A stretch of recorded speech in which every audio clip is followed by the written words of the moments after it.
Bulletin की शुरुआत उत्तर प्रदेश के उन्नाव से बड़ी खबर के साथ करते बताते चलें कि कुलदीप सेंगर के खिलाफ सुप्रीम कोर्ट में चार्जशीट दायर कर दी गई है।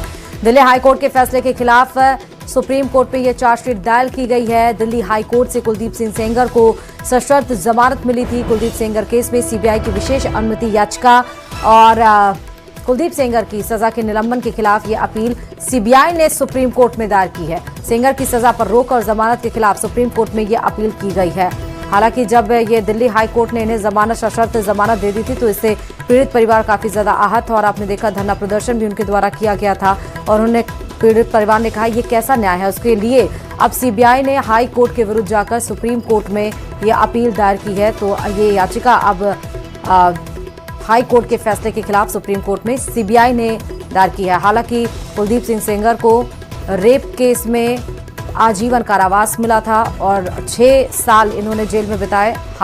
दिल्ली हाई कोर्ट ने इन्हें सशर्त जमानत दी। सीबीआई ने अब अपील दायर की है हाई कोर्ट के फैसले के खिलाफ। और बड़ी खबर इस वक्त बांग्लादेश से आ रही है। बांग्लादेश में लाइव कॉन्सर्ट पर हमला किया गया है। रॉक स्टार जेम्स के कार्यक्रम में हमला हुआ है। लाइव कॉन्सर्ट में उपद्रवियों ने जमकर तोड़फोड़ की है। हमले के बाद बीच में ही कार्यक्रम को रोकना पड़ा। हमले में छत्तीसगढ़ के पूर्व मुख्यमंत्री भूपेश बघेल और पंडित धीरेन्द्र शास्त्री एक दूसरे पर जमकर पलटवार कर रहे हैं। बघेल ने कहा कि छत्तीसगढ़ में कई कथावाचक मुश्किल से अपना आश्रम चला पाते हैं, जबकि धीरेन्द्र शास्त्री बड़े अस्पताल और मेडिकल कॉलेज खोलकर अरबों के मालिक बन गए हैं। उन्होंने कहा कि दूसरे राज्यों में शास्त्री उनके खिलाफ बयान दे रहे हैं और बीजेपी एजेंट की तरह काम कर रहे हैं। इस पर शास्त्री ने पलटवार किया और कहा कि हनुमान भक्ति और राष्ट्र जागरूकता को अंधविश्वास मानने वालों को देश छोड़ देना चाहिए।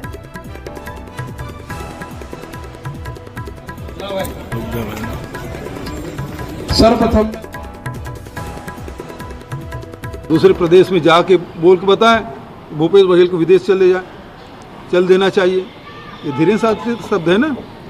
और क्या यही संत महात्माओं के शब्द होते हैं? ऐसे ही होते हैं संत। हनुमान जी, अरे उसका जन्म नहीं हुआ था तब से हम हनुमान चालीसा पढ़ रहे हैं। कल का बच्चा है, क्या उम्र है उसकी? हैं? मेरा बेटा भी उससे बहुत 10 साल 12 साल बड़ा है। उसके बाप भी शायद मेरी उम्र से छोटे होंगे। वो मुझे हनुमान चालीसा के बारे में बताएंगे। नेताओं के बयानों पर हम जवाब नहीं देते क्योंकि हम नेता नहीं हैं। पर फिर भी हम एक बात जरूर कहना चाहेंगे कि हिंदू जोड़ना, हनुमान जी की भक्ति का प्रचार करना, राष्ट्रवाद के प्रति जगाना यदि अंधविश्वास है तो जिन्हें ये अंधविश्वास लगता है उन्हें देश छोड़ देना चाहिए। अब वर्तमान में तो छत्तीसगढ़ का हिंदू जलने लगा है। आतंक के खिलाफ जम्मू कश्मीर से दिल्ली तक एक साथ बड़ा एक्शन दिखा है। अनंतनाग में सर्च ऑपरेशन और दिल्ली में कड़ा रणनीतिक संदेश। देखिए इसी पर खास रिपोर्ट।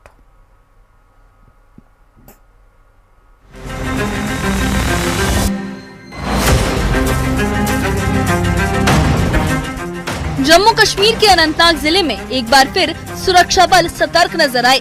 दांतर इलाके में संदिग्ध गतिविधियों की सूचना के बाद एसओजी अनंतनाग ने कॉर्डन एंड सर्च ऑपरेशन शुरू किया। पूरे इलाके को घेराबंदी में लेकर तलाशी अभियान चलाया गया। सुरक्षा बलों की कोशिश है कि किसी भी संभावित खतरे को वक्त रहते नाकाम किया जाए। फिलहाल ऑपरेशन जारी है और इलाके में सुरक्षा बढ़ा दी गई है। सिक्योरिटी फोर्सेस ने कल शाम से ही अनंतनाग कस्बे के मुख्तलिफ इलाकों का मुहासरा किया और इस बीच ये कॉर्डन और सर्च ऑपरेशन जो है वो एक्सटेंड किया गया है। इस वक्त हम मौजूद हैं अनंतनाग के दांतर इलाके में और आप देख सकते हैं एक्टिविटीज यहाँ पे। अगर हम अनंतनाग पुलिस की बात करें तो अनंतनाग पुलिस की मुख्तलिफ जो टुकड़ियां हैं वो यहाँ पे तैनात है। अभी सर्च ऑपरेशन बदस्तूर जारी है।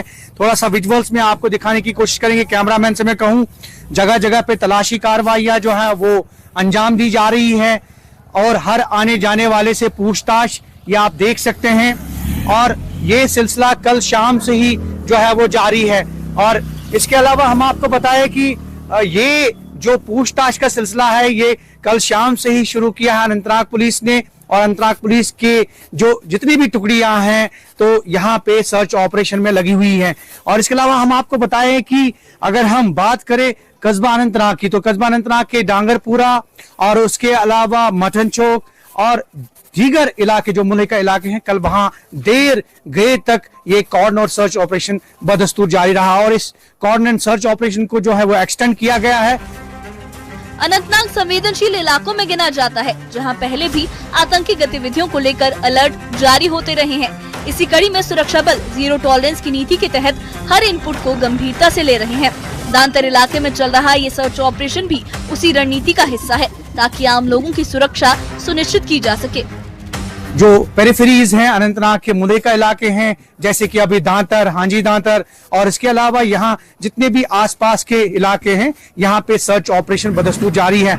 और ये सर्च ऑपरेशन इस लिहाज से क्योंकि जो सिक्योरिटी फोर्सेस हैं, अनंतनाग पुलिस है, उन्हें इनपुट मिला था कि कहीं ना कहीं जो मौजूदगी है, कुछ मूवमेंट है, सस्पिशियस मूवमेंट, वो उन्हें देखने को मिली। तब जाके उन्होंने ये जो कॉर्डन एंड सर्च ऑपरेशन जो है यहां से शुरू किया और जो अभी भी जारी है।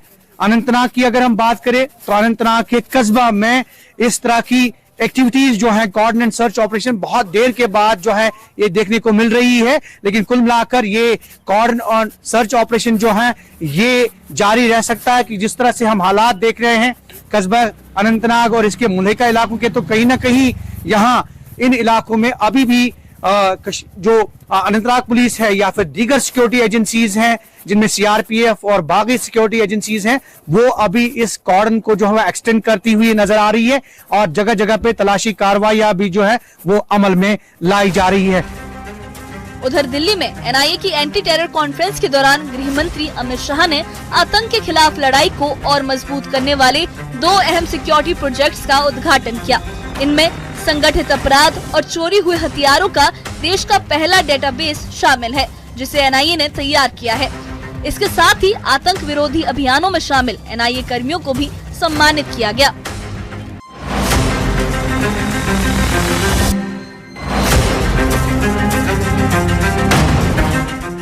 एक तरफ अनंतनाग में जमीन पर सर्च ऑपरेशन, दूसरी तरफ दिल्ली में तकनीक और डेटा के जरिए आतंक पर प्रहार।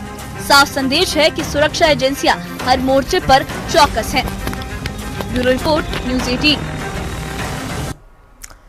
बिहार की पूर्व मुख्यमंत्री राबड़ी देवी ने अपना सरकारी आवास खाली करना शुरू कर दिया है। गुरुवार रात राबड़ी देवी के 10 सर्कुलर रोड वाले आवास से कुछ पिकअप वैन निकलती दिखी, जिनमें गमले, पौधे, कुछ दूसरी चीजें भी थीं।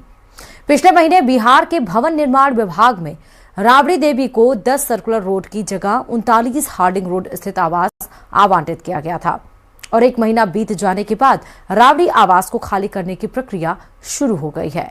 देखिए रिपोर्ट।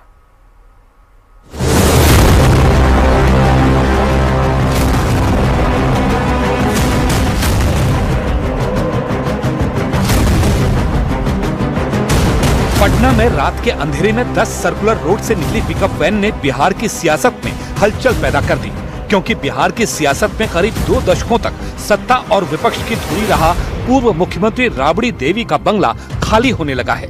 शुरुआत गमलों, पौधों और गार्डन के सामान से हुई, जिन्हें छोटी गाड़ियों में रखकर रातों रात शिफ्ट कर दिया गया, लेकिन सारा सामान कहाँ गया ये पता नहीं चल पाया।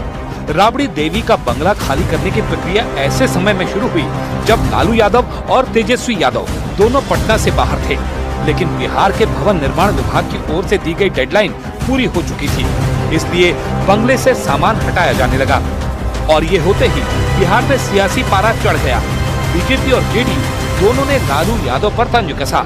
आरजेडी के नेता दिन में छाती पीट पीट कर कहते थे कि लालू यादव जी का आवास खाली नहीं होगा, लेकिन हकीकत देखिए, रात के अंधेरे में गमले पौधे तक समेटकर चोरी छिपे घर खाली कराया जा रहा है। यही आरजेडी का असली चरित्र है। दिन में गुंडागर्दी की भाषा, रात में कानून का डर। अगर नियम सही थे तो अंधेरे की जरूरत क्यों पड़ी? जो लोग सत्ता को अपनी जागीर समझते थे, आज वही कानून के सामने झुकने को मजबूर है। यही बदलाव है और यह है कानून का राज, जंगल राज नहीं है। तो मकान खाली करना नियमानुकूल है, लेकिन मकान के जो सरकारी साजो सामान है, अगर उसमें कोई भी क्षति होती है तो यह राजनैतिक रूप से अनैतिक काम माना जाता है। इसलिए हमारी उम्मीद है कि लालू जी, अब आपके पास संपत्ति की श्रृंखला है, मन करे कौटिल्य नगर में रहिए, महुआ बाग में रहिए, पटना में 1-2 मकान है। राबड़ी देवी विधान परिषद में विपक्ष के नेता हैं। राज्य सरकार के भवन निर्माण विभाग ने उन्हें 25 नवंबर को ही 10 सर्कुलर रोड स्थित बंगला खाली करने का निर्देश दे दिया था और 25 दिसंबर को राबड़ी देवी को निर्देश मिला 1 महीना हो गया। राबड़ी देवी 16 जनवरी 2006 से 10 सर्कुलर रोड स्थित बंगले में रह रही थी। सरकारी आदेश के तहत उन्हें हार्डिंग रोड स्थित बंगला नंबर 39 में शिफ्ट होने के लिए कहा गया, क्योंकि भवन निर्माण विभाग ने कहा कि विधान परिषद में विपक्ष के नेता को यही बंगला मिलेगा। लेकिन अब तक ये तय नहीं हो पाया है कि राबड़ी देवी के बंगले से निकला सामान कहाँ गया। हालांकि इससे पहले आरजेडी ने बंगला खाली करने में आनाकानी की थी। कहा था कि 10 सर्कुलर रोड का बंगला सुरक्षा, सुविधाओं और वर्षों के लगाव की वजह से खोना आसान नहीं है। आरजेडी प्रदेश अध्यक्ष मंगनी लाल मंडल ने यहाँ तक कह दिया कि वो इस आदेश के खिलाफ लड़ाई लड़ेंगे और बंगला खाली नहीं करेंगे। लेकिन इसी बीच घटनाक्रम बदलाव दिखा। रातों रात बंगले से सामान शिफ्ट होना शुरू हो गया। बंगला खाली करना नहीं करना ये तो अलग विषय है। बंगला का मोह नहीं है, जनता की चिंता है। लेकिन जो लोग सत्ता में आए हैं वो किस तरह से कर रहे हैं, ज्यादती हो रही है, ये सबको दिख रहा है। साल 2005 में सत्ता गंवाने के बाद लालू राबड़ी परिवार एक अणे मार्ग से निकलकर 10 सर्कुलर रोड में शिफ्ट हुआ था। तब से ये जगह लालू परिवार का पावर सेंटर रही है, लेकिन अब वो सेंटर बदल रहा है। अटकलें ये हैं कि लालू परिवार का अगला पावर सेंटर पटना का महुआ बाग हो सकता है, क्योंकि वहाँ लालू राबड़ी परिवार का निजी बंगला भी लगभग तैयार है। कहा जा रहा है कि भविष्य में लालू परिवार उसी निजी आवास में शिफ्ट हो सकता है।